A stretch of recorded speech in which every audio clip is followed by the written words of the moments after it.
کابینەی نوێی حکوومەتی عێراق کە دوای ساڵێک پێنج شەممەی ڕابردوو لە پەرلەمانەوە متمانەی وەرگرت ڕوبەڕووی چەندین ئاڵنگاری گەورە بووەتەوە و بابڕوای چاودێرانی سیاسی ئەگەری هەیە ئەو حکوومەتە نەتوانێت ئەو ئاڵنگاریانە تێپەڕێنێت و ڕوبەڕووی ڕووخان ببێتەوە. نۆیەم کابینەی حکوومەتی عێراق لە پاش داگیرکردنی عێراق لەلایەن هێزەکانی ئەمریکا و هاوپەیمانانەوە دەست بەکار بوو. ئەمەش پاش یەک ساڵ لە دواکەوتن و چەقبەستووی سیاسی و ڕێکنەکەوتنی لانە سیاسیەکان کابینەی حکوومەتەکەی محەممەد شیع سوودانی پاش 14 ڕۆژ لە ڕێسپاردنی لەلایەن سەرۆکۆمارەوە با دەنگی 250 ئەندام لە کۆی 329 ئەندامی پەرلەمان متمانەی وەرگرت و لە کۆی 23 وەزارەتی کابینەکە 21 وەزیر دەست بەکار بوون. کابینەی حکوومەتەکەی محەممەد شیع سوودانی با مەرجی لانە سیاسیەکان و دوای یەک ساڵ لە کێشمەکێشمی هێزە سیاسیەکان پێکێنرا و پێکێنان و متمانە وەرگرتنیشی لە پەرلەمانەوە وابەستەی ئەو مەرجانە بووە کە لانە سیاسیەکان لەسەری ڕێککەوتون کە دیارترینیان هەموارکردنەوەی یاسای هەڵبژاردن و ئامادەکاریە بۆ هەڵبژاردننی پێشوەختە لە ماوەی یەک ساڵ تا ساڵ و نیوێک کە تشرینیەکان و سەدرریەکان جەختی لەسەر دەکەنەوە.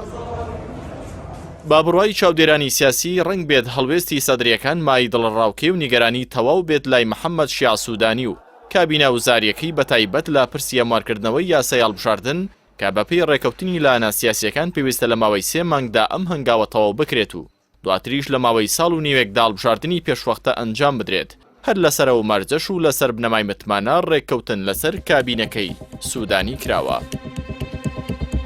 سیاسیەکی نزیک لە محەممەد شیع سوودانی وەی ئاشکرا کردووە بێدەنگی سەدرریەکان و ئارامگرتنیان گەورەترین ئاڵنگاریە بۆ کابینە وزاریەکەی سوودانی لە کاتێکدا سەدر لە سەرەتاوە بە کاندیدکردنی سوودانی ڕازی نەبووە و لەگەڵ ئەو دابەشکاریە وزاریە و چۆنێتی ڕێوشوێنی هەڵبژاردننی وەزیرەکان نەبووە و چاوەڕوانکراویشە گەر سوودانی بە ڕاستەی خواستی سەدر نەڕوات شەقام بشڵەقێتەوە.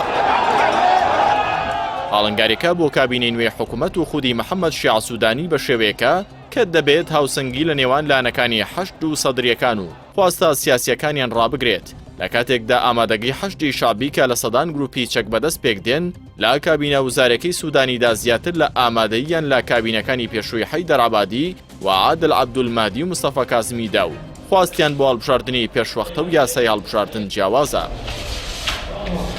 دیارنیە سوودانی دەتوانێت لە کاتدا خواستی سەدرریەکان و نەیارەکانیان بەجێ بهێنێت یاخود سەرنجام شەقامی عێراقی جارێکی دیکە دەشڵەقێتەوە و چارەنووسی سوودانیش هاوشێوەی عەبدولمەهدی لێ دەکات یان لە باشترین حاڵەتدا ڕوبەڕووی دەست لە کارکێشانەوەی دەکات.